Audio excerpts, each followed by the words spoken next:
본문 말씀을 통해서 슬픔 중 소망, 슬픔 중 소망이란 제목으로 하나님의 말씀을 증거하겠습니다. 오늘 본문을 보게 되면 예레미야의 기도 가운데 그 첫 마디가 슬프도소이다. 하나님께 기도하면서 왜 슬프다고 했을까? 지금의 상황은 하나님께서 예레미야를 통해서 예루살렘의 멸망을 예언하시고 왕과 모든 백성들에게 너희는 바벨론에 항복하라. 이 땅이 그들에게 밟힐 것이라 라고 그렇게 전하다가 왕도 그 말을 듣기 싫어하고 다른 신하들도 싫어하고 백성들도 싫어하고 그러한 때 시위대 뜰에 갇혔습니다. 듣기 싫은 예언을 했다는 이유로 시위대 뜰에 갇힌 겁니다.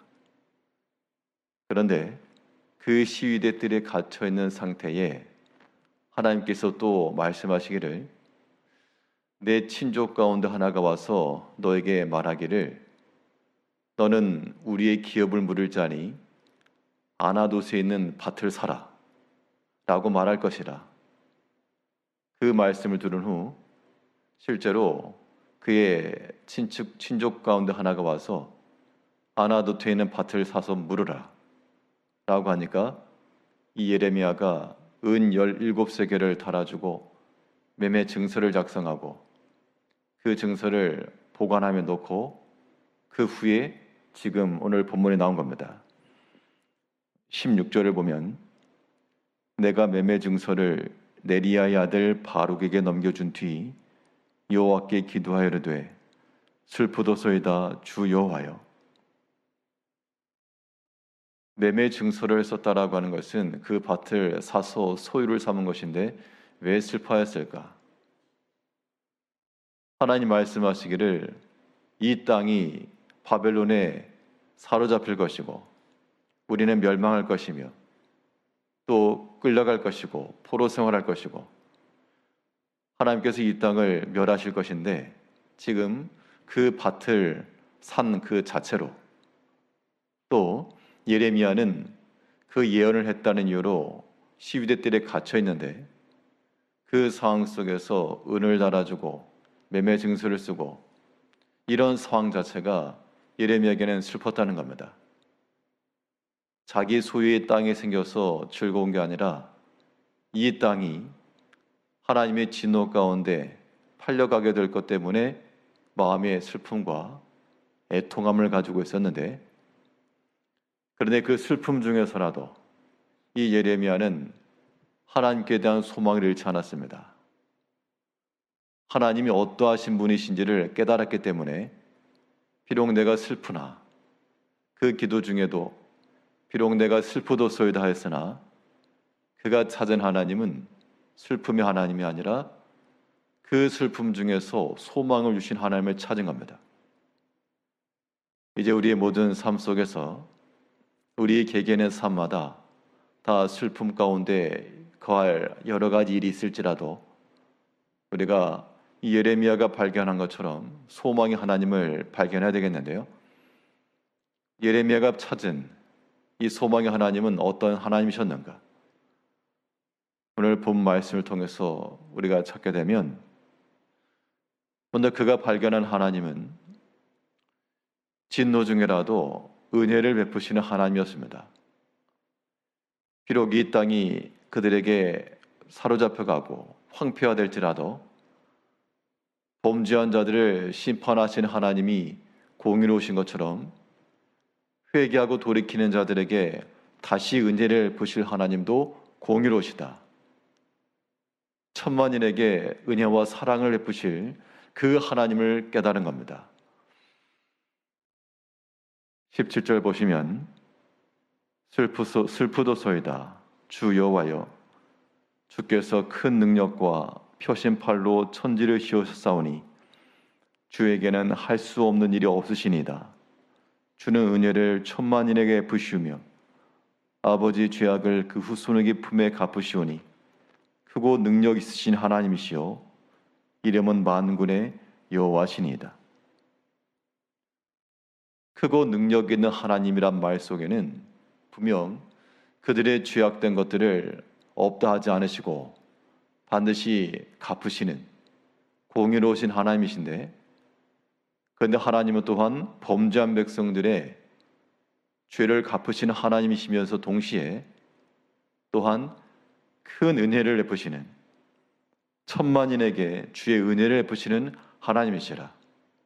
그 하나님을 깨달은 겁니다. 은혜를 베푸신다라고 하는 것은 하나님의 변화없는 사랑을 보여주는 겁니다. 비록 그 자손들이 범죄하였고 또한 포로로 끌려갈 것이나 어디까지나 그 아비들의 죄악으로 인하여서 그 후손들이 당하는 것이요, 또 하나님께서는 그 후손들에게 하나님의 변화없는 사랑을 나타내 보여주실 것을 확신한 겁니다. 그러므로 우리 모든 주의 성도들도 우리의 모든 큰 죄악 가운데 혹은 하나님의 진노 가운데 있을지라도 그것이 하나님의 공이시나, 그러나 또 회개하고 돌이키는 자들에게 하나님의 다함없는 사랑이 주어질 것을 믿고 슬픔 중에라도 소망 가운데 거해야 되겠습니다. 예레미야는 시위대 뜰에 갇혔고 모든 매매 증서를 기록한 후 마음의 슬픔 가운데 있었으나, 그러나 하나님 앞에 기도하여 그의 마음을 하나님께 아뢰었습니다. 우리의 모든 슬픈 마음이 있을지라도 우리의 위로와 평안을 주실 수 있는 하나님을 찾으시고 또 그의 변화없는 사랑과 다함없는 사랑을 의심치 말고 하나님을 의지해야 되겠습니다. 슬픔 중에 소망을 지닐 수 있었던 이유는 비록 이 땅이 바벨론의 압제를 당하고 포로로 끌려갈 것이지만, 그러나 하나님께서는 더 큰 계획을 가지신 하나님이심을 깨달았기 때문에 비록 지금 당장은 우리가 포로로 잡혀가고 이 땅에 사로잡힐 것이나, 그러나 하나님께서 이 모든 것을 또한 하나님의 크신 뜻 아래에 두시고 더 유행하게 하시고 더 유익하게 하실 것을 믿었다는 겁니다. 그것이 슬픔 중에 소망을 갖게 된 이유였습니다. 19절에서는 주는 책략에 크시며 하신 일에 능하시며 인류의 모든 길을 주목하시며 그의 길과 그 행위의 열매대로 보응하시나이다. 하나님은 하시는 일이 크시기 때문에 그 계획과 뜻이 작지 않으시고 크시다. 그 말인즉슨 하나님의 그 계획과 뜻을 내가 다 알지 못하나 하나님께는 반드시 하나님께서 이루시고자 하시는 계획이 있으시고 뜻이 있다. 그걸 믿었기 때문에 예레미야가 지금 시위대 뜰에 갇혔을지라도 사로잡히고 함락될 이 땅에 매매 증서를 기록하고 소유하실지라도 그 슬픔 중에서도 도리어 하나님께 대한 소망을 지닌 겁니다. 사람이 지금 당장 일을 생각하면 우리 마음이 상하기도 쉽고 슬픔 가운데 헤어나지 못할 그럴 경우도 있겠습니다. 그러나 우리가 어떤 하나님을 찾아야 되는가?